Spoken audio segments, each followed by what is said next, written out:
in one furrowed brow of woe. Yet I would still like to pay my own small tribute to the defunct. And you'll pardon me if you don't mind. Poor Paddy. Paddy Dignam was a man.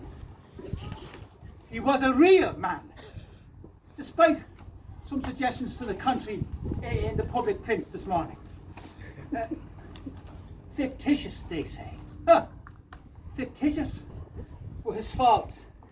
The man had no enemies.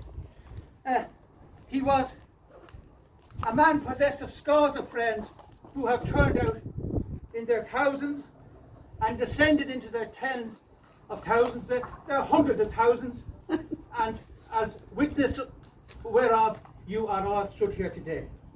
I venture to say that the tribe of Dignamites, henceforth and into the future, shall indeed inherit his worth. It has been said that he was as decent a man as ever wore a hat. And it is so. It seems to me unfortunate that we have been transported a distance into an age remote from Paddy's age, to a time when people have forgotten the benefits of ubiquitous headgear.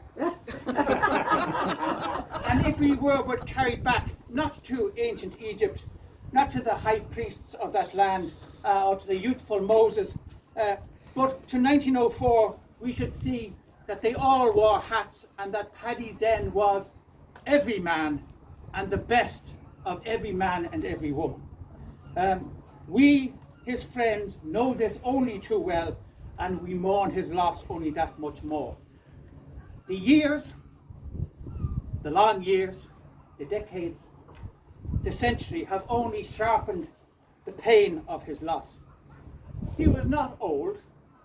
He was a man who had not yet achieved his 40th year, but his genial and surpassing friendship, his willing ear, his telling tongue, his swelling heart and his swallowing throat all speak eloquently of his person, such that his name rings from generation unto generation and is inscribed on the very rock of ages. Amen.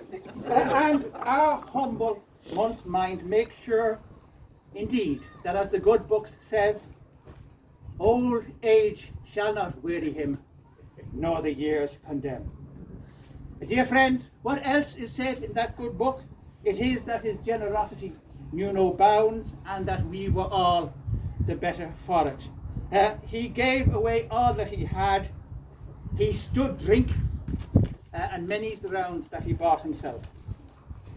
Friends, in giving away all that he had to his neighbour, he truly was poor little Paddy Dignam.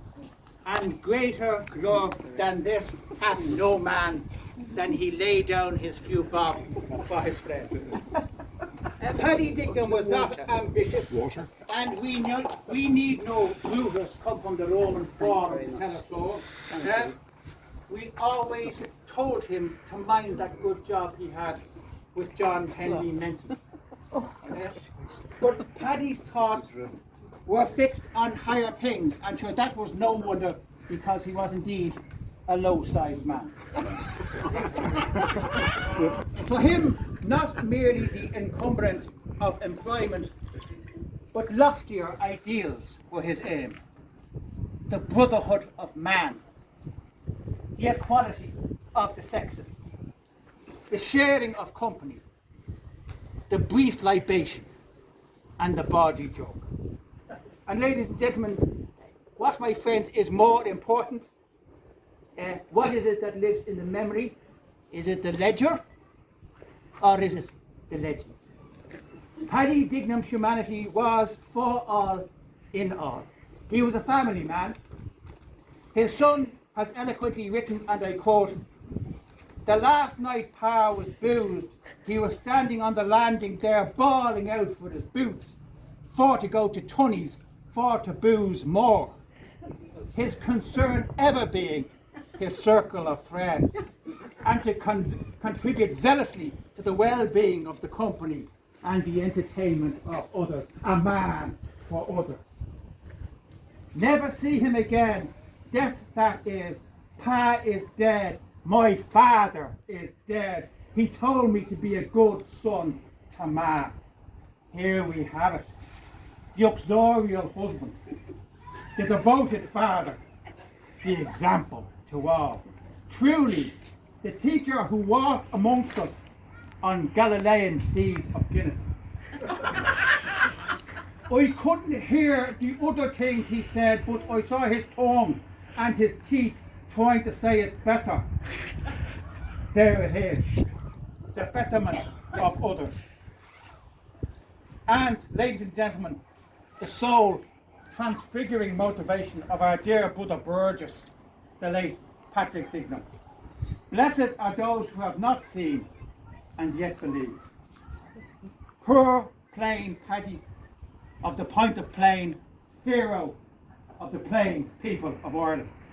And I conclude with these concluding words.